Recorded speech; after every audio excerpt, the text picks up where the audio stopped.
দুধ মাখা ভাত খাইয়ে দিতে অনেক আদর মেখে, আমার সুখে হাসতে তুমি, কাঁদতে দুঃখ দেখে মাগো।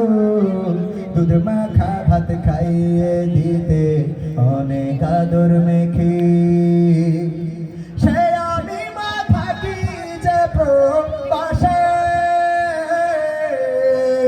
সবই আছে নেই মা তুমি পাশে।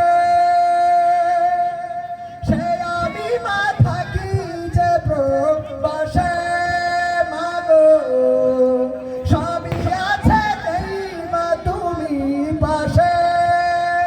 তুমি তো মা ঘুমিয়ে আছো ওই যে বাসবা গান, হাত তুলে মা চাঁদ দেখাতে শোনাতে তুমি ঘুম পাড়ানির গান। সেই তুমি মা একলা একা কেমনে হলে এতটা পাষাণ।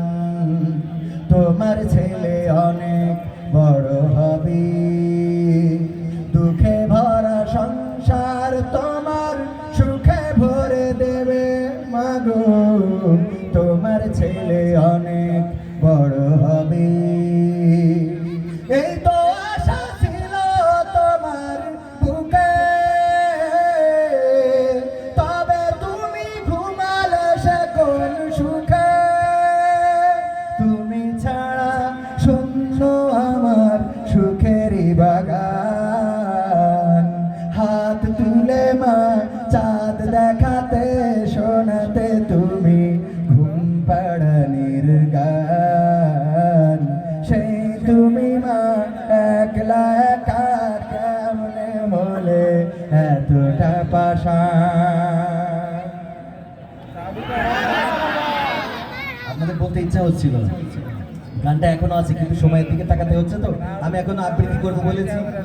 ওই দেখা যায় তাল গাছ, এটা আবৃত্তি করবো বলেছি না। আরো একটা আমি আমার তোমাদের শোনাইতে পারবো, সেটা এটা যেহেতু সাংস্কৃতিক অনুষ্ঠান, এখানে মনে হয় আমি মনে হয় এটা তোমাদের একটু শোনাইলে তোমাদেরও ভালো লাগবে। শোনাবো শোনাবো কি শোনাবো এটা না কই খালি কই শোনাবো না, আপনারা বলবেন যে কি বলবেন। প্রবাসী গজল, হ্যাঁ ওকে। আমি তোমাদের বলি, সেটা হলো আমরা একটা গান জানি মনির খানের, সে একটা গান গাইতো এরকম: রোজ রাত্রে চিঠি লিখি, ভোরবেলা তা ছিঁড়ে ফেলি, সে চিঠি ডাক বাক্সে হয় না রে ফেলা।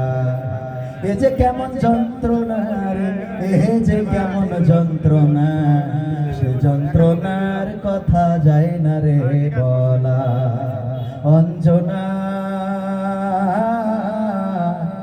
হ্যাঁ এখনকার সময় এই যে চিঠি লিখি, এই গান যদি গায় আমাদের জেনজিরা বুঝবে কিছু? তো এখন গাইলে ওই গান কেমনে গাইতো জানো? রোজ রাত্রে চ্যাটিং করি, ভোরবেলা তা ডিলেট করি, সে চ্যাটিং ইনবক্সে হয় না রে রাখা। আমাকে ব্লক করে চলে গেলে অন্যের ঘরে, স্ক্রিনশট ফেসবুকে ছাড়বো সেটাও ফাঁকা। হ্যাঁ অঞ্জনা, তোর সাথে ভিডিও কলে হইল না দেখা।